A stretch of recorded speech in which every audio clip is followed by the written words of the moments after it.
Hello, everyone, and welcome to Monday Evenings with the Maestro. My name is John Devlin, and I am the music director of the Wheeling Symphony Orchestra. I'm so excited to be with you here today as we discuss this Thursday's performance of A Not So Silent Night. You can see the performance live on air on CBS and streamed at WTRF.com at 7 p.m. Again, that's Thursday, December 16th. Today, we're going to talk about one of the special aspects of that concert, which is a world premiere of Quinn Mason's Christmas Eve Festivities. Quinn is a dear friend of mine, and he's based in Dallas, Texas. And this is the first time I've gotten to conduct a piece of his, and it makes it extra special that we will have a chance to perform this piece for the first time anywhere in the world. So thank you for being here, and enjoy my short interview with Quinn as we find out a little bit about him as a composer, this piece in particular, and about the exciting things that he has coming up. Enjoy this interview with Quinn Mason.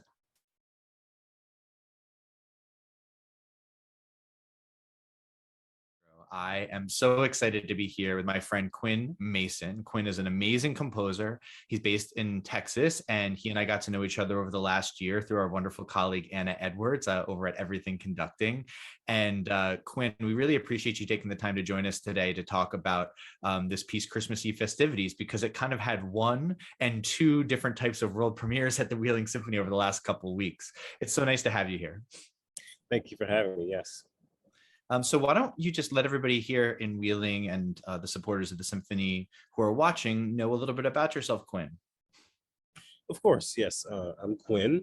I'm 25 years old. I'm based in Dallas, Texas. As both a freelance composer and conductor. I've been composing since I was 10 years old, so that's almost half my life. I've always been drawn to the orchestra all the way from the very beginning, because when I was 10, I went to it was on a field trip, and I went to the Dallas Symphony Orchestra, my local orchestra, where I saw Peter and the Wolf with Sting narrated. Whoa. I didn't know who Sting was back then. I still don't. But it was a really cool experience. And this kind of got me very, very interested in the orchestra. I did a lot of self-study. I started at the piano around that time, and then I started the cello. And then eventually that all led to composition. And I would have to say composition got really serious for me in high school when I won my very first composition contest, sponsored by the American Composers Forum.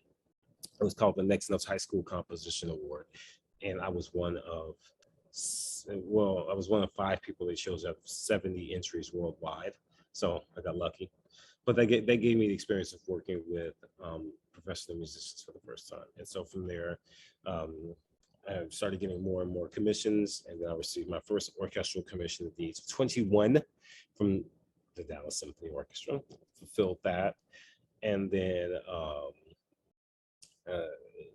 ended up writing 2 commissions for the Dallas Symphony, and then having the pleasure to work with orchestras worldwide, including the San Francisco Symphony, Utah Symphony, at Memphis, and all of that. I've been very lucky in my career so far, and Wheeling, of course.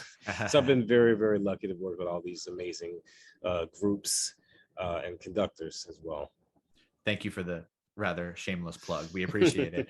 So this piece that you've committed, that we've given the premiere of here in Wheeling, talk to us a little bit about Christmas Eve Festivities, because it was kind of an interesting piece that you were like, it's not to spec or anything. It was something that came to your head and you wanted to write. And it doesn't quote any Christmas songs per se, but it really feels like Christmas. Tell us about it. Yes, Christmas Eve Festivities is the genesis of it is kind of unusual.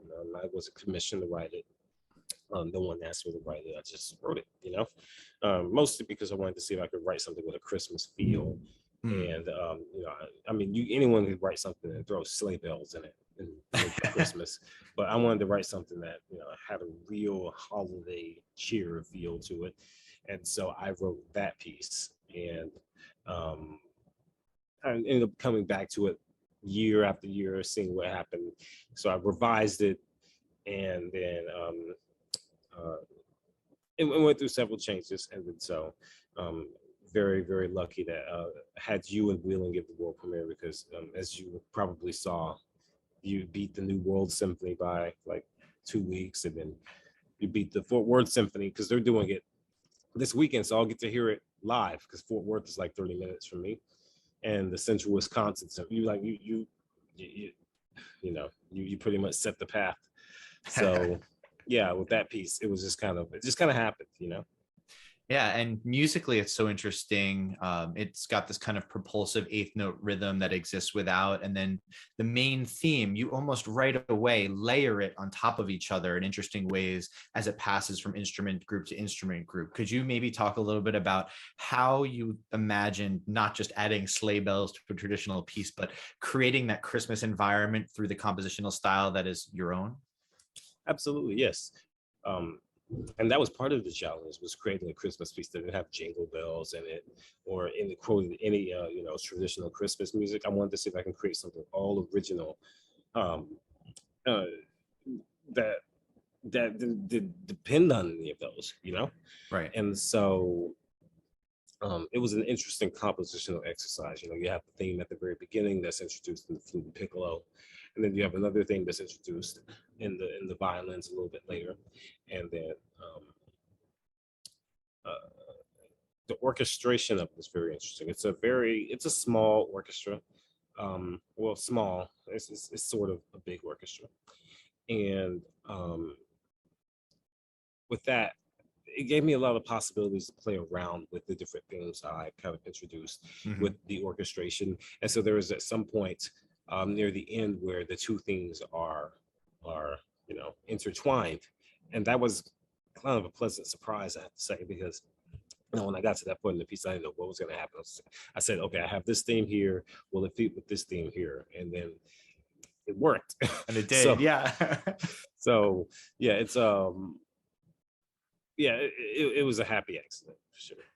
Yeah, I had assumed, this is the first time we're talking in depth this way about the piece, and I had assumed that you had constructed the two themes to work like that. So it's actually a fun surprise to find That was out an that it accident. wasn't that way. Yeah. Mhm. And then it kind of has a maybe traditional kind of overture style ending where it kind of accelerates a little bit. There's a faster feel, more rhythmic unity within the orchestra, and then that kind of presto coda at the end that really, it to me speaks to the excitement of Christmas morning for kids, and I think brings everybody to a place that's going to feel really special as we dive into the holiday season Actually, absolutely. When you get to that end, you're going for the presents. You don't know here. what's going to happen. So And that's right. And speaking of going into the future, I think the last thing I'd love to ask you about, Quinn, is just like your trajectory is so upward right now. And so many orchestras, as you mentioned, across the country, not only have been doing your work, but every week where I'm catching up with you on social media, you're somewhere else working with another orchestra.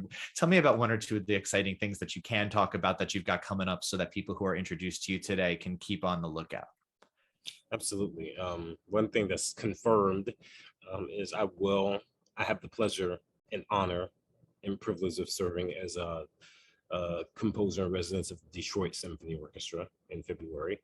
And I'm also cover conducting that week. And I just found out the orchestra will be playing a piece of mine. They'll be playing My Toast to the Town.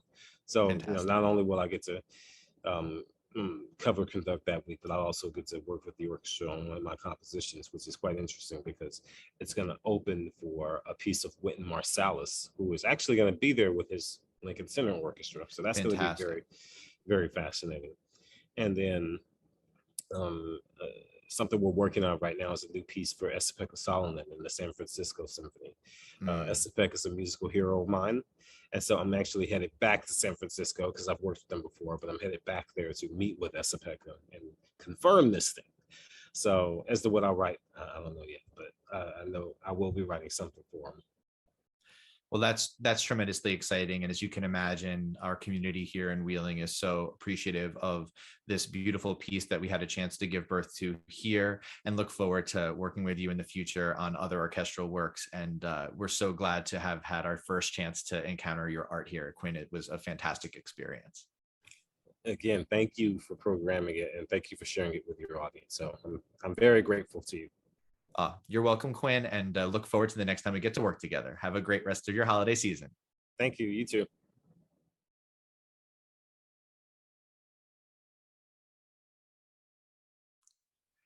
Well, a big thank you to Quinn Mason. It was so nice of him to give of his time to join us today for a Monday evening with the Maestro interview. We found out about his piece, Christmas Eve Festivities, about his activities as a composer, and the great things that he has coming up. Again, the concert will be broadcast on Thursday, December 16th at 7 p.m. You can view online at WTRF.com from anywhere in the world, or here in the Ohio Valley, you can tune in to CBS. It makes me so happy to not only share music by Quinn, but also a world premiere of a piece by my friend Enrico Lopez Yanez, the US premiere of a piece by Michael Ellis Ingram, and of course, to feature our guest artist, Sasha Cook, the world-renowned mezzo-soprano, with whom we had a wonderful week here in Wheeling. Thank you to our community for your support, and I hope you enjoy this Christmas concert. Have a happy holidays from all of us here at the Wheeling Symphony Orchestra, where we are your community in concert.